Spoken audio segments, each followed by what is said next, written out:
আজি যেহেতু অলপ সময় পালোঁ পুষ্পাটো চাম বুলি বহুত ভাবি আছিলোঁ, কিন্তু পুষ্পাটো চোৱাৰ কাৰণে যদিও চিনেমাখন টিভিত লগোৱা হৈছে চিনেমাখন উল্টি গৈছে, সুধা উল্টি গৈছে। উল্টি যোৱা চিনেমাখন চাব কাৰণে কিন্তু চিনেমাখন চাব গ'লে ইচ্ছা এটা আছিল, কিন্তু চাউণ্ডটো নাই, চিনেমাৰ চাউণ্ডটো নাই। আৰু চাউণ্ডটোৰ কাৰণে বহুত চেষ্টা কৰা হৈছে।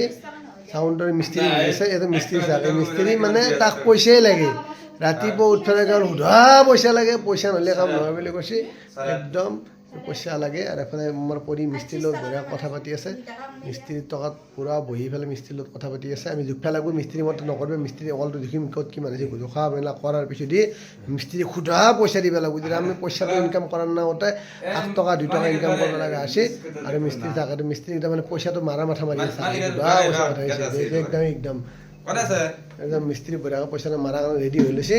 এফালে আমাৰ ৰিমন আৰু ৰিমনে ডাঙৰমণি ৰিক্সা নাই চাওক টিভিত তাৰমানে চিনেমাখন পুষ্পাটো চোৱাৰ কাৰণে পূৰা মানে একদম যোজা চলি আছে, যদিও যোজা চলোৱা হৈছে, কিন্তু দুৰ্ভাগ্যজনক বিষয়টো এয়াই যে সুধা চাউণ্ডটো প্ৰব্লেম, চাউণ্ড প্ৰব্লেম। হোম চাৰ্জত দিলোঁ, কিন্তু মোবাইলত লগাই পেলাই টিভিত চোৱাটো ফাইনেল হৈ গৈছে। এফালে আমি ৰেডি হৈ লৈছোঁ, এফালে মোক ফোন কৰি মাতি আছে, মোৰ যোৱাৰ কাৰণে ৰেডি, কাৰণ যোৱাটো একদম মানে ফাইনেল।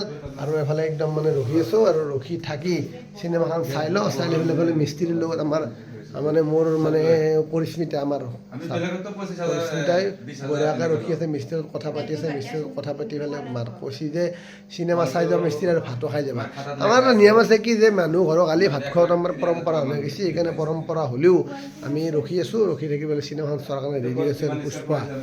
পুষ্পাটো টিভিত লাগি আছে, কিন্তু চিনেমাখন উল্টো টিভিটো এতিয়া মই ভাবিছোঁ কি তলটো ওপৰ কৰি দিলোঁ, ওপৰত তলত দিব লাগিব, ঘূৰাব জানা নাই, টিভিত কি মাৰিলে ঘূৰি যায়, বস্তু বিচাৰি পোৱা নাই, আৰু তাৰ কাৰণে ৰখি আছোঁ। আৰু মিস্ত্ৰী এতিয়া সুধা পইচা মাৰা মাথা মাৰিছে, মিস্ত্ৰী মানে বহুত পইচাৰ কথা কৈছে। মিস্ত্ৰী এতিয়া কি কৰিব পৰা যায় চাই লওঁ।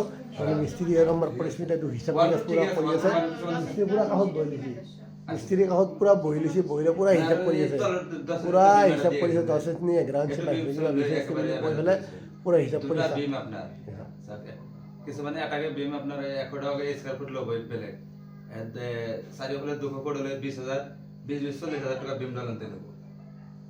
এলা মিস্ত্ৰী মিছা কথা কৈ আছে, মিস্ত্ৰীক লাইফত যোগে দোকানৰ লগত মিস্ত্ৰী সুধা পইচাৰ দাম কৈছে।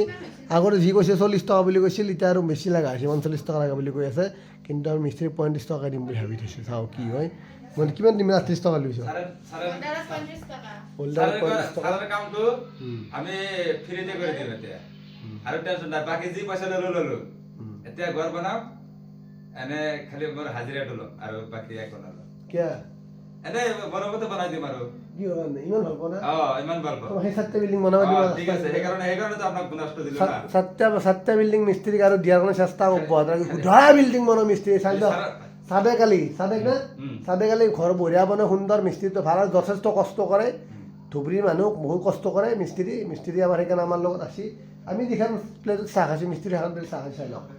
ইয়াতে মিস্ত্ৰী সুধা পিঠা আৰু চাহ, পূৰা পিঠাৰ চাহ থৈ লৈছোঁ। আজি মিস্ত্ৰী আমাৰ ঘৰত এটা ঘৰ বনাই দিছোঁ, এই ঘৰটোৰ সুধা থকাৰ চেষ্টা অব্যাহত ৰাখিছে। আমি আজিকালি বাইবে আমি এতিয়া ঘৰ চোক এটা বৃহৎ নিউজটো কৰাৰ কাৰণে যথেষ্টভাৱে আগবাঢ়ি যাম।